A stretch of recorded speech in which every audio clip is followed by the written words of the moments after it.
പാലക്കാട് ചിറ്റൂർ റേഞ്ചിൽ കള്ളിൽ കഫ് സിറപ്പിന്റെ സാന്നിധ്യം കണ്ടെത്തിയ സംഭവത്തിലെ ഷോപ്പിന്റെ ലൈസൻസ് CPM നേതാവ് മുൻ ബ്രാഞ്ച് സെക്രട്ടറി ശിവരാജന്റെ പേരിലാണ് രണ്ട് ഷോപ്പിന്റെയും ലൈസൻസി.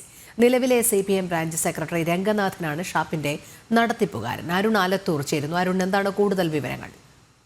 കഴിഞ്ഞ സെപ്റ്റംബറിലാണ് എക്സൈസ് ചിറ്റൂർ റേഞ്ചിലെ കുറ്റിപ്പള്ളം വണ്ണാമട ഷാപ്പുകളിൽ നിന്ന് ശേഖരിച്ച കള്ള് കാക്കനാട് ലാബിലേക്ക് പരിശോധനയ്ക്ക് അയച്ചത്.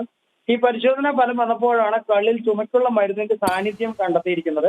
ഏതായാലും ഈ ചുമമരുന്നിൽ ഉൾപ്പെടുത്തുന്ന ബെനഡ്രിൽ എന്ന രാസപദാർത്ഥമാണ് കള്ളിൽ നിന്നും കണ്ടെത്തിയിരിക്കുന്നത്. CPM മുൻ ബ്രാഞ്ച് സെക്രട്ടറി ശിവരാജനാണ് ഈ രണ്ട് ഷാപ്പുകളുടെയും ലൈസൻസി എന്നുള്ള വിവരമാണ് ഇപ്പോൾ പുറത്തു വരുന്നത്. മാത്രമല്ല CPM കുമാരന്നൂർ ബ്രാഞ്ച് സെക്രട്ടറി രംഗനാഥനാണ് ഈ ഷാപ്പുകളുടെ നടത്തിപ്പുകാരനെന്നും വിവരങ്ങൾ പുറത്തു വരുന്നുണ്ട്. ഏതായാലും സംഭവത്തിൽ ജുഡീഷ്യൽ അന്വേഷണം ഉൾപ്പെടെ വേണമെന്നുള്ള ആവശ്യവും ഉയരുന്നുണ്ട്. സംഭവത്തിൽ ഏതായാലും ലൈസൻസിക്കും രണ്ട് വിതരണക്കാർക്കുമെതിരെ എക്സൈസ് കേസെടുത്തിട്ടുണ്ട്.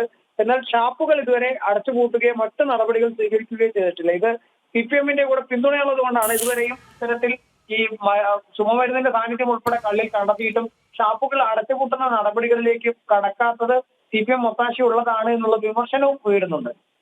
ശരി, അരുൺ ആലത്തൂറാണ് വിവരങ്ങൾ നൽകിയത്.